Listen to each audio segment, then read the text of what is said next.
you, sir? We'd just like to ask you about why you don't want to fly commercial. You've got this journalist that is confronting this guy called Kenneth Copeland. You said that you don't like to fly commercial because you don't want to get into a tube with a bunch of demons. Do you really believe that human beings are demons? No, I do not. And don't you ever say I did. Get in a long tube with a bunch of demons. We wrestle not with flesh and blood, but principalities and powers. Copeland is being confronted about his purchase of a Gulfstream jet. And it turns out that that jet is just one of a fleet of jets that he owns, along with a boathouse, a mansion, and his very own airport. This is a preacher that is supposedly worth hundreds of millions of dollars, with an enormous following. And you're telling me that he is just one of many. This entire thing is a rabbit hole. Pastor what is now the largest church in America, weekly sermon watched by more than 10 million viewers on television. The apostles were businessmen. They were rich men, had plenty of money. I'm going to show you that Jesus was a wealthy man, had plenty of money. One of my chandeliers costs more than most people's house. I got 22 chandeliers in the house. They're extremely greedy. They don't need mansions. They don't need jets. God told me to have that money. Any religious leader who speaks the word of God, who has more than one suit, while someone has no clothes, is a cop-out. Yeah, you know, Larry, I just don't see it that way. For $54 million, I want you to imagine how many people could be fed. Well, How many homeless could have places to sleep. the fresh breath of all. Fresh. Are you hearing me?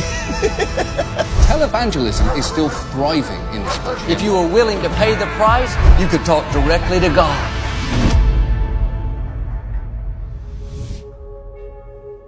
When I remember my own personal experiences inside of a church, what comes to mind was definitely not this. Hey, everybody, give away everything you have and take all of me. At times, it's like a concert, and when the preachers come to preach, it's like a celebrity has just taken to the stage. Everyone is worshipping together, they're smiling, they're joined in their faith and devotion.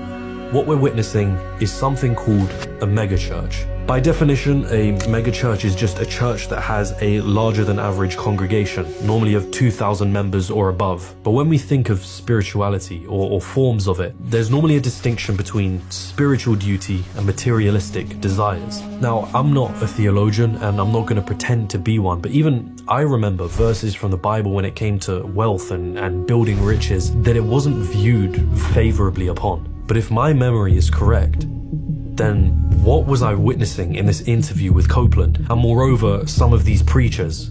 So you've got this preacher, Kenneth Copeland, who founded the Kenneth Copeland Ministries along with his wife, Gloria. They own a $7 million home, a fleet of jets, and their Eagle Mountain International Church has a membership in the thousands, not to mention their television and online broadcasting. Then there's Jesse Duplantis, who sat with Copeland as they both justified their purchases of private jets. And then the second one I purchased was in January 2004. Benny Hinn, who claims to be able to perform miracles, who fills up stadiums and broadcasts it on networks worldwide. I'll release it. Joel Osteen, a very popular figure, especially in Houston, Texas, where his church resides, who's authored books that have been on New York Times bestsellers, as well as hosting church services with celebrities like Kanye West. Creflo Dollar, who has created fundraisers for his private jets, whose ministry owns 2 Rolls Royces and expensive real estate to boot. God is the gateway to the world of wealth. There's this Instagram page which is called Preachers and Sneakers, and it's literally just preachers next to the cost of the clothing that they are wearing. Something just isn't right. I keep asking myself how, right? How is it possible to be this braggadocious about your wealth as a preacher and have your followers who not only are okay with it, but help to fund it?